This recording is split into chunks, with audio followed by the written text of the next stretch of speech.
slowly is using this in Bible class for a couple weeks before we use it in church. And we haven't gotten everything down to a perfect science, but as you'll see, we have this part down. We had to buy some software for the church part of it, which allows the screens to be played in the back for me. So we can have something different back there than it's up front. And that way I don't have to turn around and look at these screens to be able to do things. And so just be patient with us. Kathy's working very hard, and she should be complimented the time she spent to figure some of this stuff out. But in any case, we're going to continue the study on You Don't Need a Title, Be a Leader. Go ahead, leader. So, principle number 1. Communication is one of the key elements for good leadership. What is one element that challenges good leadership in the church? What is one element? Delivering bad news. Yeah, delivering bad news. Hey, Paul, could you go to my desk and get my book, my copy of this? It's on the desk portion by the phone. Excuse me. Sorry, Bill. Yeah, go ahead. I'm sorry. Say that again. I was just saying, delivering bad news or delivering something people don't want to hear. Right, delivering bad news. So when it comes to what is one element that challenges good leadership, delivering bad news. Who is proficient at delivering bad news? I mean, that's seriously. Well, you know what? Who said that? Doctor. Yeah, doctors get into the practice. Doctors get into the practice of delivering bad news because it's a part of what they do. So certainly, doctors have become proficient in delivering bad news. Who else should be pretty good at delivering bad news? I shouldn't say pretty good. Who else has to? Wise. Yeah, wise. Paul said wise. I didn't say Paul. Sorry, it's not that. Yes. And I think back on my short career here so far, and I've been involved not necessarily at delivering bad news, but working with people when they receive bad news. I can go through a list of families that I've been with, end of life with people, bad news regarding things in their family. And yeah, leadership is being able to deliver news or deal with problems that exist. And Randy and I were talking about this week. You know, one thing about leadership in the church is, if you don't expect that bad things are going to happen, you're foolish. If you don't expect that challenges are going to occur, you're ignoring the reality of church leadership. Because we deal with sinful people in the church, therefore, you finish the sentence. We deal with sinful people in the church, therefore, bad things are going to happen. Communication is going to break down. People are going to struggle. And goes on and on and on. And so asking the question, what is one element that challenges good leadership in the church? All right, bad news. What else? There's more. Trust. Trust. And by the way, that comes up later, so I don't want to, it's a great one, but it comes up later. The book talks about, again on my page 62, probably here 64, 65, the paragraph starts out, in one study, poor communication was cited as the cause of poor employee performance, 80% of the time. So one of the things that challenges good leadership is poor communication. Not being able to communicate the message, whether, as Randy said, bad news or good news, it doesn't matter. Poor communication causes problems with people in leadership and people who are being followed by leaders. So poor communication. Poor communication. And this, just for some of us in the room, we were at a presentation on Friday, and I was thinking about this, you know, when you are communicating with people, you've got to be able to see, understand, or grasp when you're losing people as a leader, when you're communicating. You have to be able to grasp that. Because if you don't grasp that, what will happen? Yeah. You've been involved with this. And pastors really need to pay attention to this, especially during sermons, which is why I'm not an advocate for pastors reading their sermons word for word. I told my doctoral class when I taught in January, if I was a teacher full-time at the seminary and I taught homiletics, I would require that every student be ready, because I would come in every day to class and at least one student would be handed a text, and in 5 minutes you'd have to give me at least a 10-minute sermon. And every pastor better be ready to do that on every day of every school day. And why do I say that? Why should you be ready to give a 10-minute sermon with 5 minutes preparation? You don't know when you're going to be in a situation where you're going to have to articulate God's word. That's a good one. Well, why else?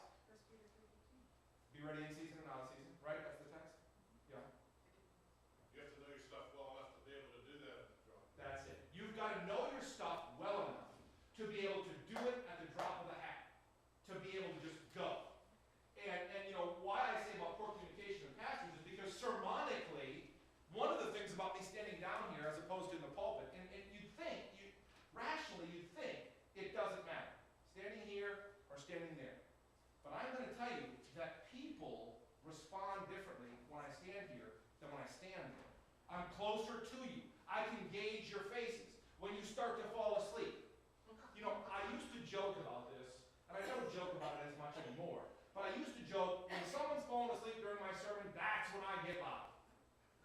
I recently talked to a friend of mine who listens to our services on Sunday, which, by the way, is going to change now that they're recorded. But they said to me, you know, some parts of the recording, it sounds like you're yelling. Is it? And I said, well, I was. No. But that's just the recording element of it. It's not recording properly. And so when I get loud, it sounds like you're yelling. As opposed to if you were in this room, and yeah, I get loud. But I used to joke and say it's happening because someone's falling asleep in church. And I can't do that as much anymore because one of my good friends no longer is with us. But it's also emphasizing a point. I can tell when people start wandering around or they start looking at their Himmler or something. You know, I can see when they're disengaged, which, by the way, is when I change and re-engage. I might tell a story. I might do something to get their attention. But you can only do that if you're doing what? Paying attention. You're observing and paying attention. And you know how to communicate with people. And that's why pastors who just do this, how are they supposed to communicate with people? It's not that their message is bad. It's not that it's wrong. But how are they going to adapt if you start falling away? I've told people this many times. I've prepared my sermon. I've come into church. I've taught Bible class. Something has happened between Bible class and church that's required me to adapt what I was going to do. Add or subtract something. If I don't have the capabilities to change on the spot and add or subtract what I'm going to do, how am I going to address the problem that's happening right away? Look at your jobs, any vocation. A mechanic, I'll use a mechanic for an example. A mechanic's working on a problem, he's trying to fix, say, the brakes, and the pads need to be replaced, right? He's getting in there and he's doing that, and all of a sudden he finds out that the brake line is broken. And while that cuts, we've got a note today from Rhoda Newton's son, Charlie, who's in Florida, who, by the way, is the mascot for the University of Florida. So when you see them playing in the NCAA tournament, Charlie's the one behind the mask. But anyways, we sent him a box last week because we forgot to include him in our college packages. And he sent us a note this morning, and he said that his car was being repaired because his brake line got chewed by a squirrel. So the point I'm making here is you're changing the pads on the brakes, and you find out that the line is broken. So you have to be able to adapt and adjust because there's always going to be changing environments. So poor communication is one of the great challenges to leadership in the church. Okay, I'm next. Number 2, words are extremely important in communication. How can we as leaders use words in a more effective manner to communicate the point to, communicate the point to people? What do you think? What do you think? Words. Use words that are above people's understanding. Okay? One of my professors in seminary was notorious for this. He often joked and said that he made up these words because no one else could find out where they are or definitions to them. By the way, one of the most brilliant scholars I've ever met. Nonetheless, he used words, see, even to this day, I don't even know what they mean. So yeah, good. What else? Don't use too many words that have so many meanings that it makes the message vague. Right. Or words that cause misunderstanding in the same way. You mind if I use that orthodox? I'm going to use it anyways. Brett said to me, I'm going to tell him. Brett, no, that's not a dagger. Brett said to me that he doesn't like when I use the term dead orthodox because dead implies that we're not alive. What the word dead orthodox really means is dead set in a theological position. And it's a perfect example of using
somebody says something that offends you, you have an obligation to go and tell them. Because if they never know, again, I would never stop saying dead orthodox because it's just something I've been ingrained with my whole theological training about a description of a position of theology that Lutherans tend to have. I think it's a pretty good one, by the way, at the end of the day. So words matter. They matter. Go ahead. That words matter. Probably within the last 2 years, I ran into some kids that I went to high school with, and I graduated in 1984, so this is quite some time. So one guy asked me, he says, "Hey, do you remember Mark?" And I won't say his whole name, but we used to call him Flop because of his last name was so long. And I said, "Yeah, Flop." He says, "Don't use that because he absolutely goes nuts."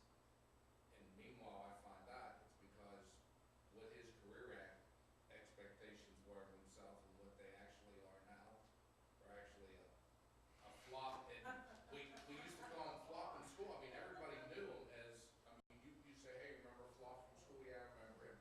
But something like that is actually like almost consumed that person. I won't tell you what they called me in high school. But I understand. Yeah. Yeah, but I mean, something, if I didn't know and I would have saw him, because I was going to see him probably in 10 minutes, I would have said, "Hey, Flop," and then that would have been like a huge eruption there. Right. So when I saw him, I said, "Hey, Mark, how you doing?" Right, good point. Next. What are some of the words that you use that can cause poor communication in our leadership role as church leaders, as congregants, as people? What are some of the words that you can use that cause poor communication? What do you think? Work. Yeah. Work, okay. That's true, yeah. Words like always and never. Yeah, Sue, that's a great one. That's a great one. That's in all communications, not just. Yeah, the problem with that, and I couldn't agree with you more, you're 100% right. The problem with that is I've learned that it's easy to say it. It's hard to stop yourself, but it's what you're always thinking. And so what I find myself trying to do now is not say always, but often, which is really, by the way, just as bad, right? It's just as bad, but it's trying to minimize the impact of saying always. You're trying to get the same point across. But yeah, good one. What else? What are some other words? Saying you instead of we. Yeah, right. But I think I've said this story before. When I first preached at my grandmother's church, where Wendy was a member, I was baptized, and we were married, the pastor went away for 4 weeks, and I was around during the summer. And so I took the church while he was gone, and I was there with all the vacancy pastors and stuff. And I got to preach on the Sunday where the text was, "A prophet's not welcome in his own home." And I was using the word "you" in my sermon. God speaks to you. And the elder came up to me after the service, and he goes, "That was a great sermon, but you might want to stop using the word "you" and start using the word "we." And I said, "Why? I was talking to you." And I was. Yeah. Did you hear what he said? He said, "Maybe you were talking about a female sheep." But it's a good one. I should have thought about that. But the point is, implicit with pastoral preaching, you have to understand when a pastor says "you," he includes himself. Implicit in preaching. So to say "we" all the time takes the sting of the law away from you, Sue Fleischman, in the sermon. So I agree with you on almost everything except preaching, because there is the element where the pastor has to say "you" to connect you to the law. But you're right. In regular conversation, yeah. It seems standoffish to say "you" instead of "we." So good. Title in the text on page 63, foretelling, 66, from telling to selling. The belief, an idea, plan, project, or solution is so good that it doesn't have to be sold is foolish. The best idea in the world won't do anyone any good if no one accepts it. Now you jump down to the next one. Selling is simply helping people make a decision that is good for them. Now I'm going to move, Kathy, can you go to the next slide? That's not necessarily true, though. Well, let's do this and then you can.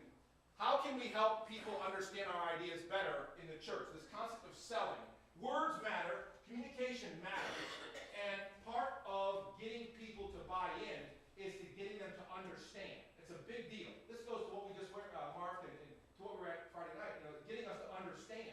And half of it we're never going to understand, but what were you going to say? I'm just saying, you're talking about, it's good for them, but a lot of times, you'll have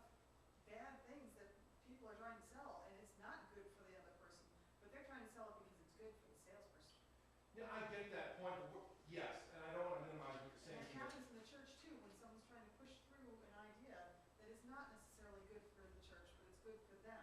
Well, okay, I don't want to diminish your point, but you have to be specific because there's a difference between you or a group of people not liking something and it being not good.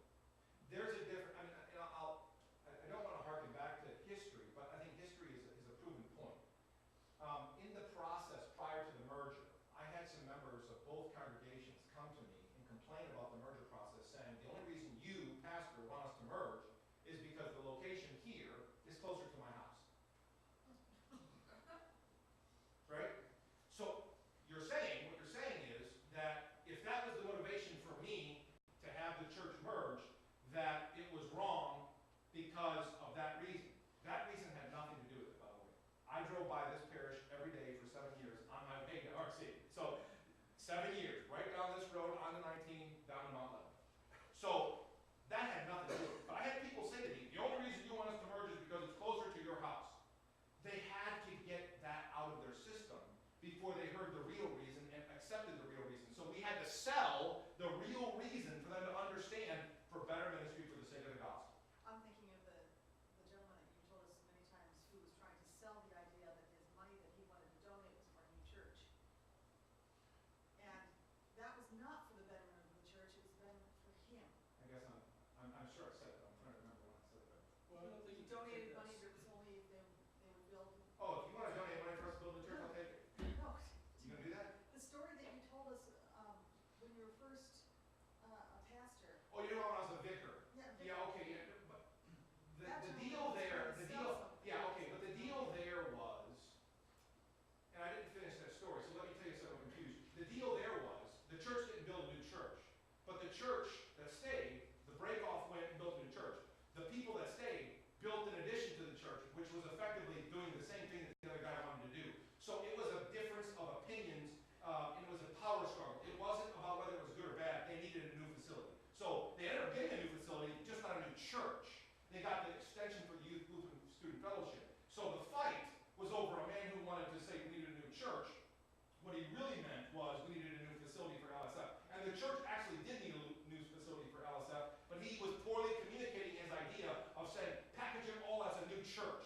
He was right, they needed a new facility, but he was packaging it as a church. And so that's a communication issue. You perfectly proven my point. That was a matter of communicating what he really was trying to say, and it caused a huge separation of the church and a division of the church because he was poorly communicating what he had to say. And effectively, both streams happened. He got what he thought his communication was a new building, which also entailed LSF, Lutheran Student Fellowship. But what Mount Calvary did, where I was a vicar, was build a new wing for LSF. So that's a perfect example of communication destroyed the whole thing. So yeah, go ahead. I was just gonna say that the statement's true, it's just not universally true, and paragraph above it says some people have, tainted, somehow the entire process has become tainted by a few unscrupulous individuals. So That's it. It's true, it's just not universally true. And that's the point. That's a good point. He tainted the whole thing because his agenda was a church building instead of a physical plant building. And the reality was they did need a new physical plant building. So it's a perfect example to prove the point that it is absolutely critical. How can we help people understand our ideas better in the church? Clear communication. How else? Drop each one. Yeah. History has proven it to me as a pastor. Sit down with people and listen to them communicate or complain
your idea, in some cases, is more important than the idea itself. Well, I mean, even if you have a great sell, you could have been willing to say, you know what, they just don't want to do it. Right. I accept that.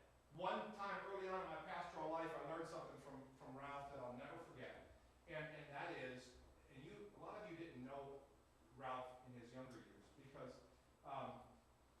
he get pretty cranked up about things. And the one thing I learned about from him was he was a churchman, which meant oftentimes there were things that were voted on that he was in the minority, maybe one of the only ones in the minority, and he would say no to something, but as soon as it was approved by the congregation, immediately his dislike was put away and he was on board for the group. And I learned from him a churchmanship that is so far past understanding for people today because we want our way, and if we don't get our way, we're going to throw a fit, we're going to cry, we're going to scream, we're going to yell, we're going to leave. That's not community.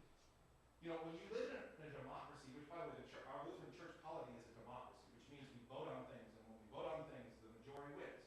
Some things require 66%, some only require 50.1%, right? But when we vote on things, the majority speaks. As a vice president, I'll tell you where this really comes into play, is when a congregation is calling a pastor. You know, I've learned a lot of things from a lot of great leaders, and this happened here recently. You know, had we gotten to the discussion at the voters meeting, and I would have seen that the vote was, say, 55% for and 45% against the upgrades, air conditioning, this, that. You know what I would have done? I talked to Randy about this before we did it. If that would have been the vote, I would have actually came back to the congregation and said, it's not time to do this, and we would have waited. We would have waited. We had, and I know that there's people even in this room who probably wanted to dissent, but didn't vote at all, whether abstain or vote no, about some of this stuff.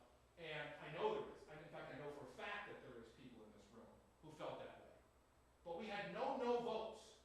And to me, as a leader, that's when you move forward, when the majority of the people. But if it had been 55-45, I would have said, listen, thanks for the approval, but we're going to wait to delay, to implement this for a lot of different reasons. Because why tear the congregation down?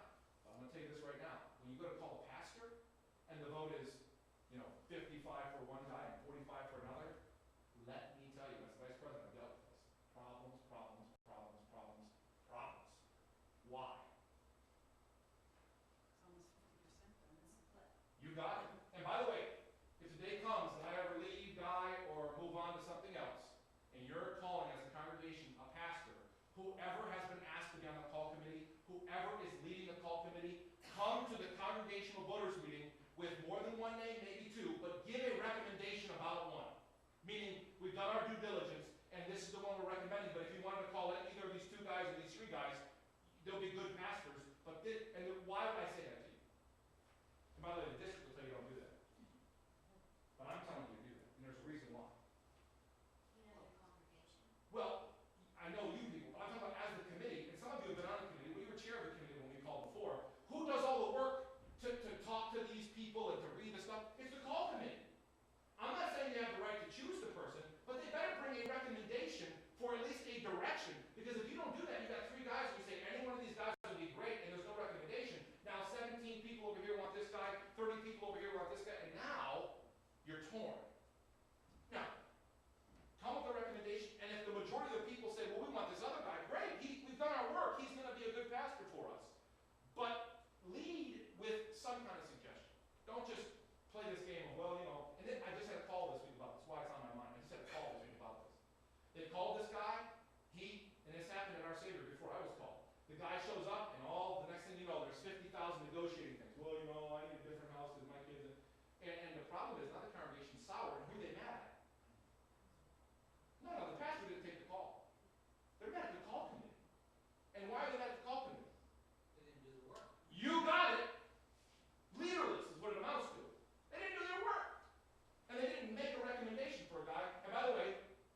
I will tell That you, you have to I'm do. gonna make the assumption that any one of you who's been trained under me as a pastor, or any pastor you've had before us in this church or at our Savior, would teach you that correct theology is always the most important thing.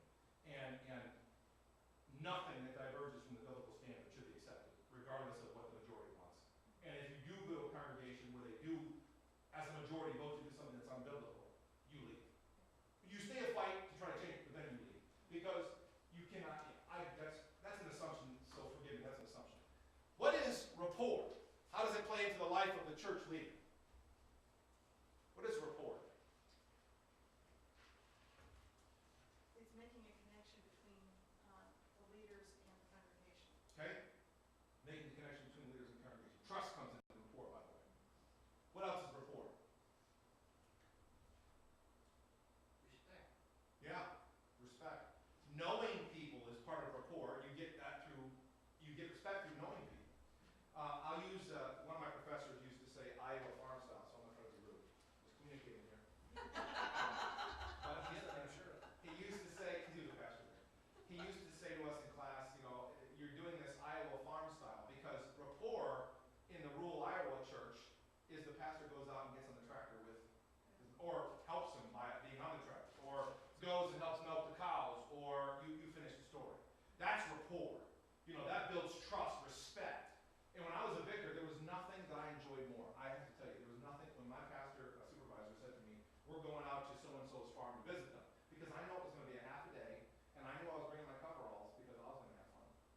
Notice I didn't say I was going to work. I was going to have fun. And any number of days I can articulate to you where we were out on the farm, he never let me drive the tractor. That cranked me off. He always drove the tractor. But by the way, Randy knows this, he's heard this before. When Fitzner took me to his house, his dad has this huge combine. I mean, it is enormous. And I climbed up in that cab, and he goes, you want to drive? I said, no, I want to be the dog. I want to stand outside with my head open while we're going 3 miles an hour down the road. You know, I don't want to drive that sucker. I want to stand outside that sucker. So as I get older, I don't need to drive anymore. So, but you see what I mean? That's rapport, knowing people. And you do that as a pastor by knowing where people live. And I don't mean their address or the house that they live in. I mean knowing where they live in terms of their life, who they are, what contributing factors.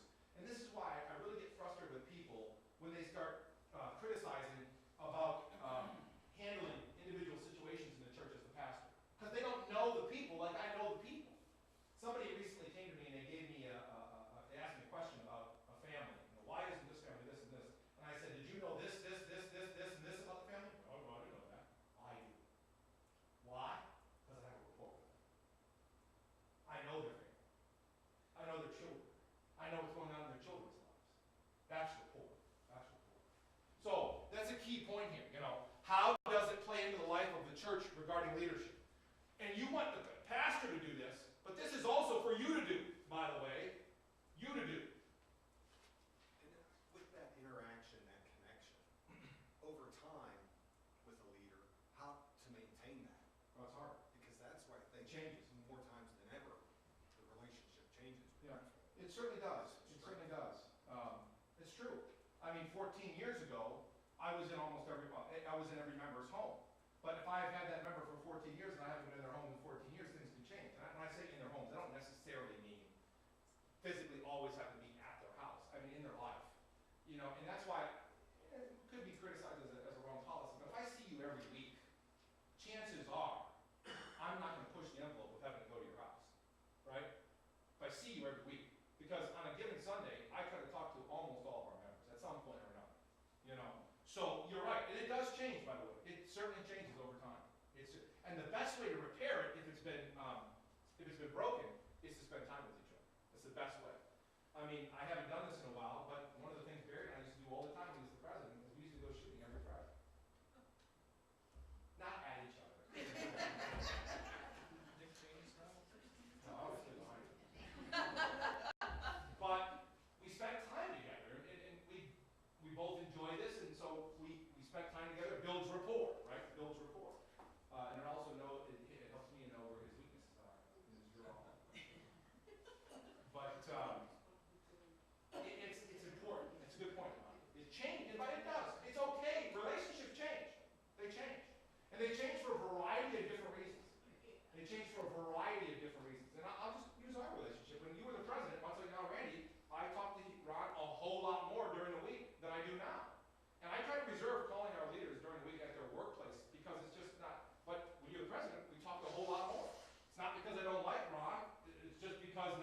different person in that position that I have to have those communications with. And that doesn't, it probably does affect the relationship, but the point is, it shouldn't necessarily affect the relationship. But I know at some point it does. It does. Go ahead, Ken. What is the result of poor communication and a lack of rapport with people in the church? What is the result? Lack of support. Big time. Lack of support is right. Big time. Nothing accomplished. Nothing accomplished is right. Nothing accomplished. And when nothing gets accomplished, there's a big problem. Look on page 65 or 67 for you guys. Such, and this is right at the top of 65, such are the pitfalls of communication. When you don't take time to communicate clearly, the potential for misunderstanding and even disaster is high. And believe me, I'm learning this every day of my leadership life. I'm learning this as a pastor. Every time I fail at this, that you run the risk if you go to roll something out. Before we bought this, I told Kathy this about a month ago, 6 weeks ago, after the voters approved this, I had a period of about 2 weeks where I woke up in the middle of the night and I couldn't go back to sleep.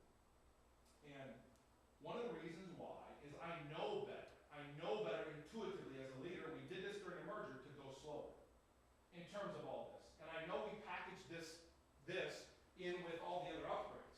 I know that. And my first thought was, and I had some anxieties about the screen in the back and just some other things. And I thought to myself, I'm going to have to learn a lesson if not. But I can tell you that a lot of my anxieties were just worries because this is a silly one, by the way, but one of the things I was worried about was the projectors sitting too low and looking gaudy and just ridiculous. They don't. They blend in very well up high unless you really pay attention to them. But I thought that they're going to have to be down a lot lower. I also knew, by the way, that the way that it was going to be located, if you look on the television screen, actually recorded, it actually looks very nice as a layout. But then when they went up, my first thought was, I looked at the color and I said to Kathy, that color is horrible next to a white, brilliant screen. And all I did was mention we need to paint those, and Chris said to me, Amy's going to come Wednesday and Thursday and paint them. And she came up and it looks gorgeous, right? And so these are the kind of things that we have anxiety about as leaders, but sometimes you just have to forge forward and understand that when it comes down to it, communication is what it's all about. It's what it's all about. You might not accept things, but communication is all about. Well, we were walking in this morning, you could see it from the front. I said, this means that So I'm trying to translate that, Jan. Is that good or bad? Maybe they'll see from Gerald Todd and think, oh, that's pretty interesting. I'm still trying to process whether that was a backhanded good thing or you're just letting me know. Maybe we might pick up some passerbys. Well, when I was in the school board, when I was in the school board meeting last week negotiating some of these contracts, one of the people said to me about John lives across the street, they know him, and something about communicating with him to get a message to me. And I just smiled, and I said, that won't work. Just come to me. Don't use an intercessor, because it doesn't work. But if you're seeing that stuff, yeah, certainly it's great. And at the end of all this discussion and all this stuff, this kind of stuff is what's happening today, whether in the church or not. And you've got to stay a little bit with what's happening because you guys are all used to this stuff in your life. And if you don't have it everywhere, it's going to be difficult. So let's move on. Next. Why is feedback important for leaders? Why is feedback important for leaders? We need to know what they're doing wrong or right. Well, I'm glad you put both of those in there, not just one of them. So thank you very much. You're right, 100%. This is just like the speech I gave yesterday with pinging. See, the women will understand. Yeah, but please, don't put how long this, we can talk after church. The beginning part talked about how ping in the computer world is this, if you ping another computer, it has to send the signal Right. back so that you know that both Yeah, I agree. networks are working. Right, I agree. Otherwise, there's something broken down in the communication. Right. So it's the same concept. Feedback is important so that you know that there is actual communication and it's being delivered and received. I can tell you that this concept came up last Tuesday at our pastors' conference, and I brought this issue up. I haven't done it recently, but I have, over the course of my pastoral life, at least 3 times, did a survey. We just randomly handed out 25 surveys to church members and got feedback about things. And there's like 50 questions on there. Well, I brought this up to the pastors' conference in my circuit, and it was like I just, spewed false doctrine. And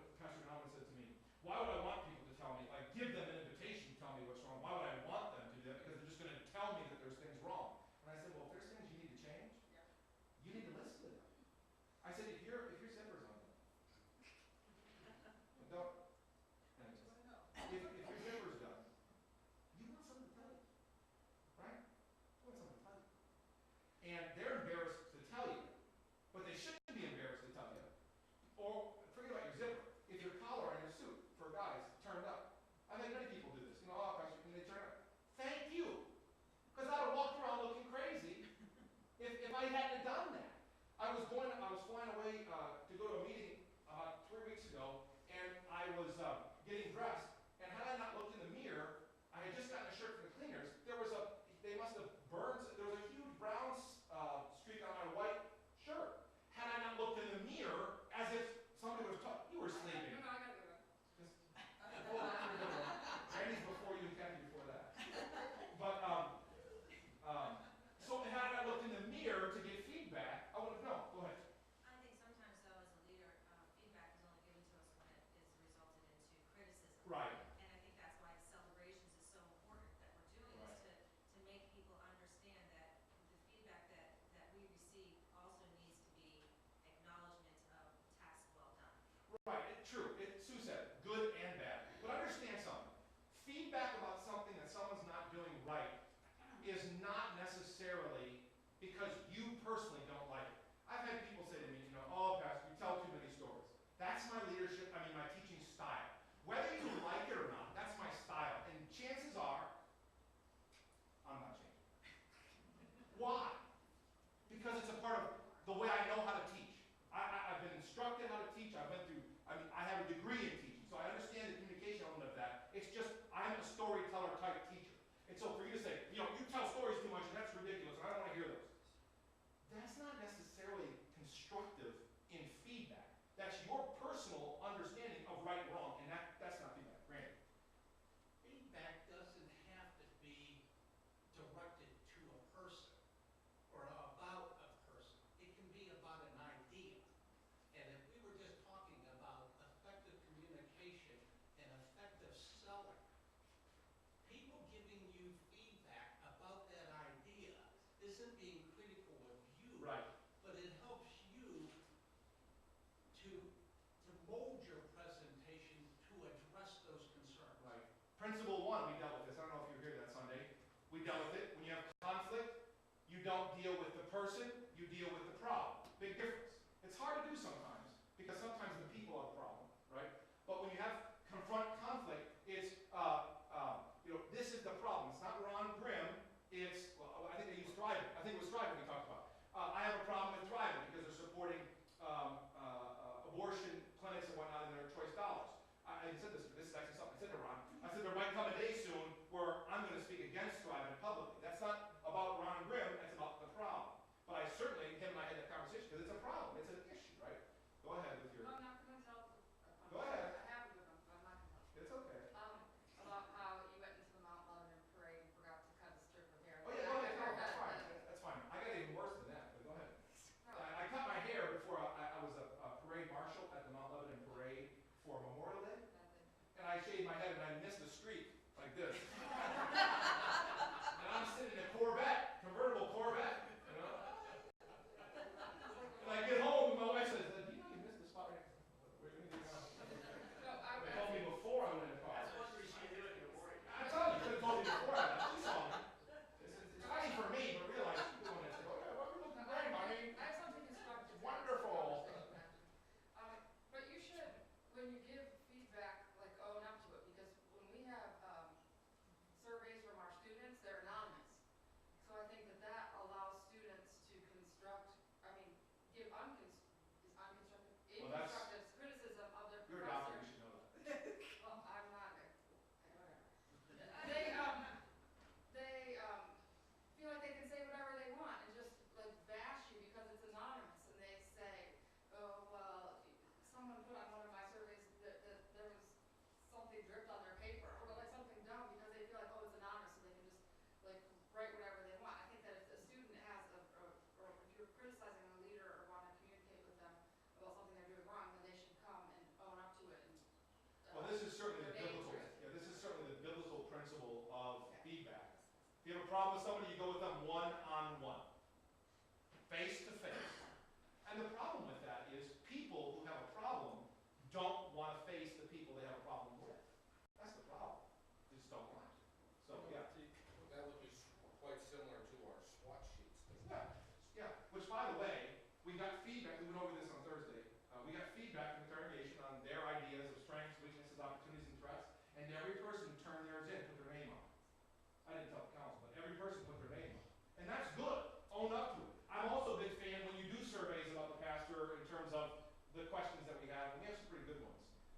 need to sign your name to it. You can't just turn it in anonymously. And that's one of the things we did last time I did it about 3 or 4 years ago. I was just gonna say, if the crew knows the ship's gonna run aground and they don't tell the captain, That's cool. it's not necessarily against him, it's just Right. saying you're in charge, you gotta change direction. It's a good point. That's a good point. So why is feedback important? Look at on page 65 or again, probably 67. Getting feedback is an excellent way to adjust your message and ensure understanding. Remember, feedback is designed to make who or what always better. It's always meant to make the people or the situation better. And if you keep that in mind when you're giving feedback, you're going to take away the personal shots and deal with the issue. Same thing with conflict. Deal with the problem, not the person. You know, if you come to me and say, I don't like the fact that you wear black all the time, it's ridiculous, it's distracting. Really? I'm telling you, I was told, our rabbi told me this, the pastor's shoes 35 years ago was a point of criticism by members of the congregation.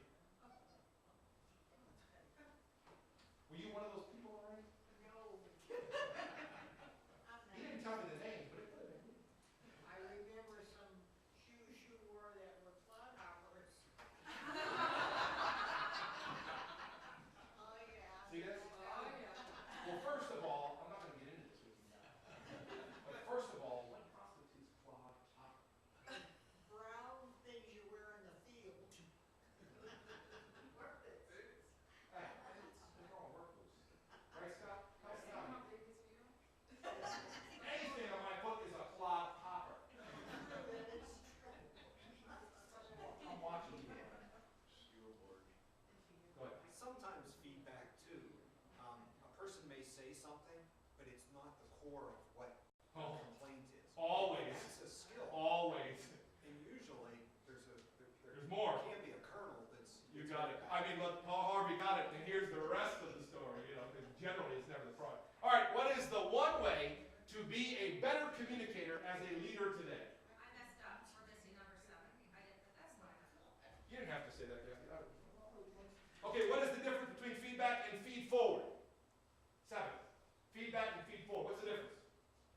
And by the way, it's in the next sentence. To increase the odds of future success, why not feed forward? Provide people with information they need to be successful before they undertake something. So Randy's right. I mean, and this happened to me when I presented at the district pastors conference. Nowman's, you know, had a list of 50 things I could have done better in my written presentation. And I was a little bit miffed off because I said, you spent that much time nitpicking instead of paying attention. But some of his stuff was important that he said. And so for the next time I did it, I took some of it into consideration, which, by the way, one of the things that he said is have less on the slides. Just put, like for instance, the middle part, just the words. He said, don't put so much stuff, because I had about 8 points on one slide. He said, the less is more, and have more slides and less on each slide. And I was a little bit miffed off. I said, didn't you pay attention to what was at least on there? Well, you know, well, yes, well. Well, there's a good point for that though, because otherwise it draws people's attention to reading more ahead than the idea. That's true. That's true. It's true. All right, next now. What is the one way to be a better communicator as a leader today? One way. You think? I think listen. Listen is there. Yeah. Have trust with your people. I can't tell you one of the things, and I know this, and I enjoy this, and I say I enjoy it because I enjoy it, in the sense that when people trust you, they give you leeway. They give you leeway. And I would argue that that trust should be, it should stay that way until you've proven them otherwise. Because what ends up happening is relationships change, and so people start questioning the trust relationship because the physical relationship has changed. And the trust should not change until an activity happens that requires the trust to be broken. And I tell you, all too often, pastors who have been around a while, I mean, I gotta tell you, John Dennis, before he died, man, so rest in peace, he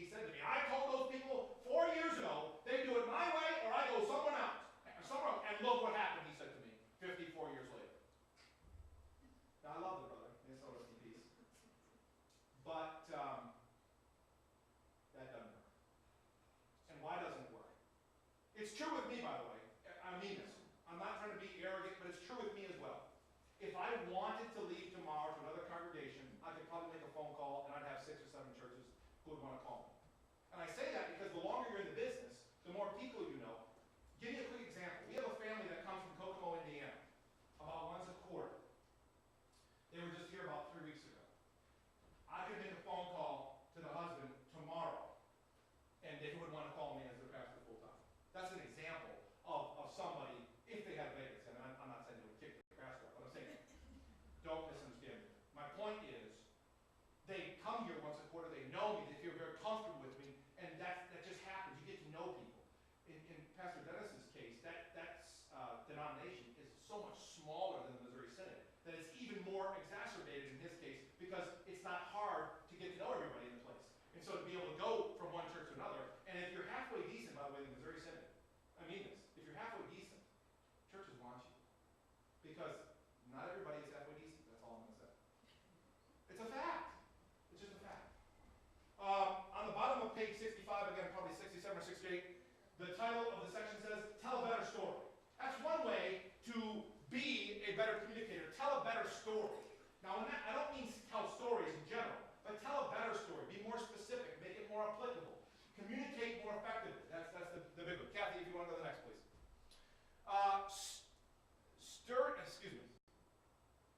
Why is it important as a leader of the church?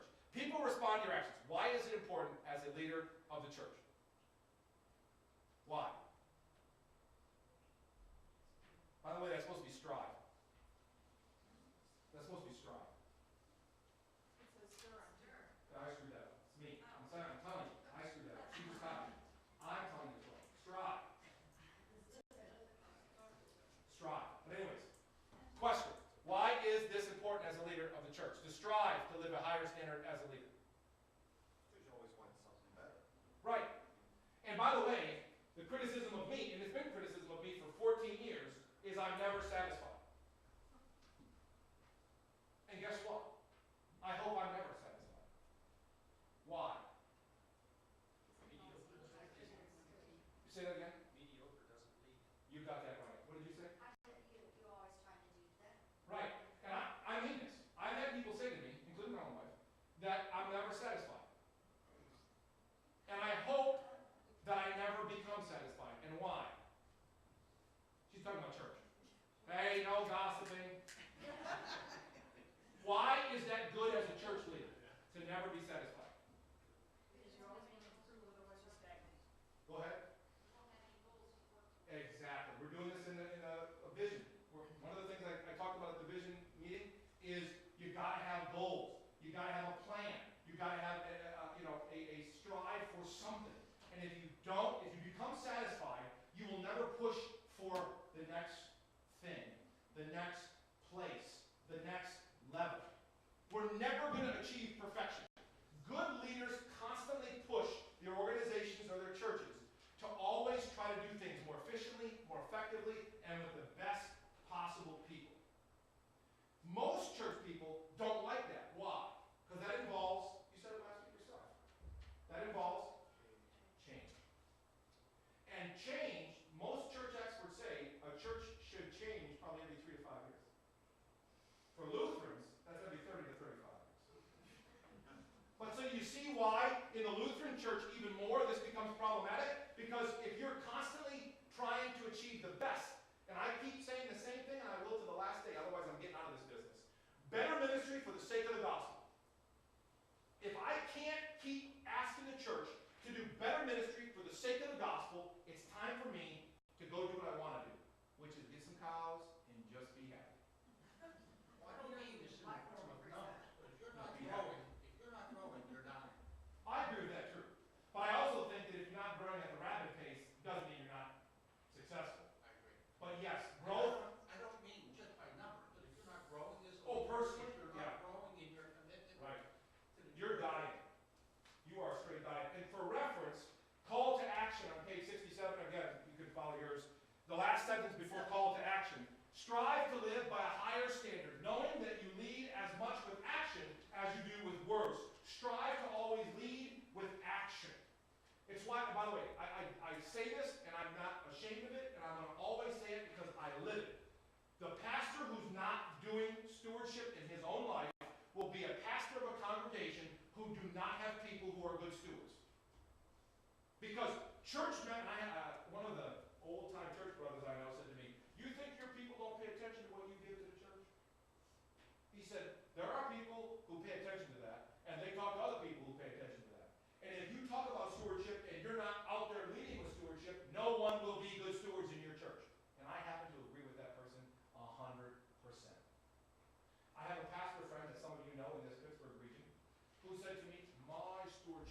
church is being a pastor. You gotta be kidding me. And you know what follows him? Poor stewardship in his congregation. Because people respond to the leader. And if the leader says, well, my stewardship is my life in the church, then all the members say the same thing. I don't have to give money because my pastor says the stewardship is just my life. What is that pastor leaving out? He's got time and he's got talents, but he's leaving out treasures are not a part of his stewardship talk. Shame on him. Shame on him. Next. How can effective leaders help their audience to understand in a clear manner, a clear fashion? What do you think? How can they do it?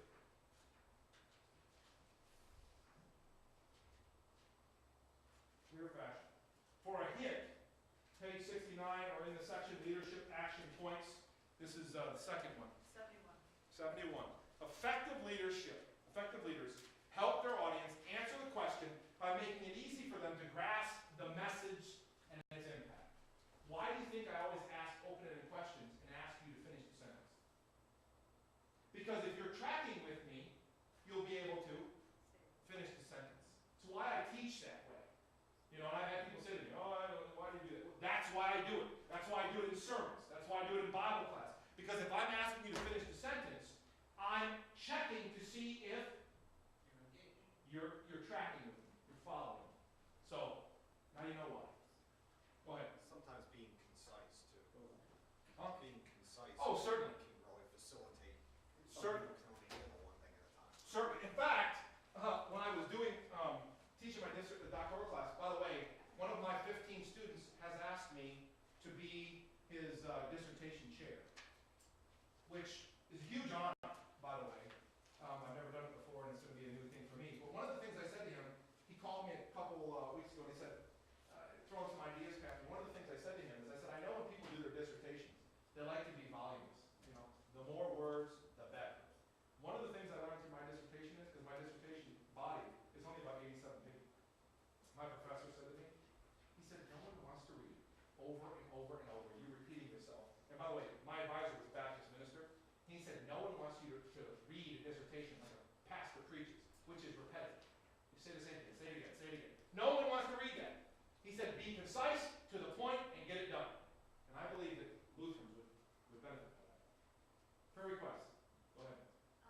For Scott's dad, Earl, and his mother, Dolores, who lives at Helen.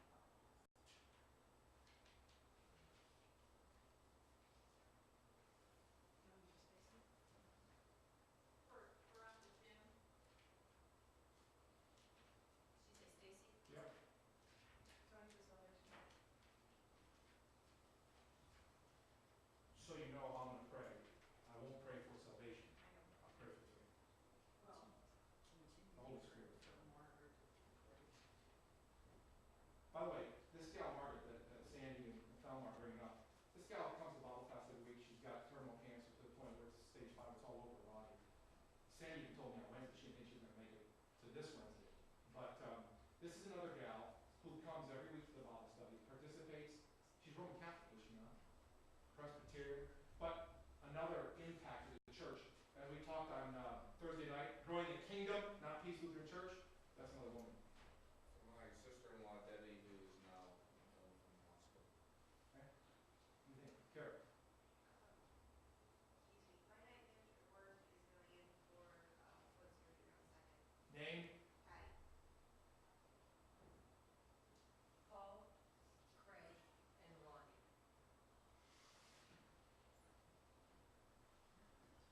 Prayer for the vision committee. Yeah. We're working on a new vision for the church. An update, and maybe this isn't a prayer, more or less, I want to tell somebody what's going on here. An update with our person that was, the information was sent out for a ride for the person for the food bank. Right. I contacted that person yesterday. He, in passing, mentioned it to his neighbor, and his neighbor has stepped up and said that, I didn't know that that was a need for you. I'll take your children to my church. So, even though we were not able to bring those people to our church, goodwill for God right there. Attaboy, Brett. All right, let's go, Lord, in prayer. Heavenly Father, we rejoice this day in the good news that your Son, Jesus Christ, has given his life for us, and that we have been called to be leaders. Leaders in this church and leaders in the community. We ask you to bless us with the Holy Spirit and give us the knowledge to lead using the principles we're learning and the discussion that we're having. We ask you to be with your children this day for various and many capacities, for Earl, Dolores, Stacy, Jim, Margaret, Debbie, Patty, Paul, Craig, and Ronnie. Give them health and healing, protection and safety, and above all else, patience to meet the days ahead with the sure hope of your love in their lives. We ask you to send your Holy Spirit to Tony, Lord God, that you would touch his heart to know you as Savior, as God of God and King of Kings. We ask this earnestly in your name, Lord God, as we also ask you to be with our church council who is embarking on a vision process to identify the areas and places that we as a congregation can go to serve you in this place and to be a new focus for us at Peace Lutheran Church. We ask your blessing on this, Lord God, as we come before you this day and pray. Amen. See you in a little bit.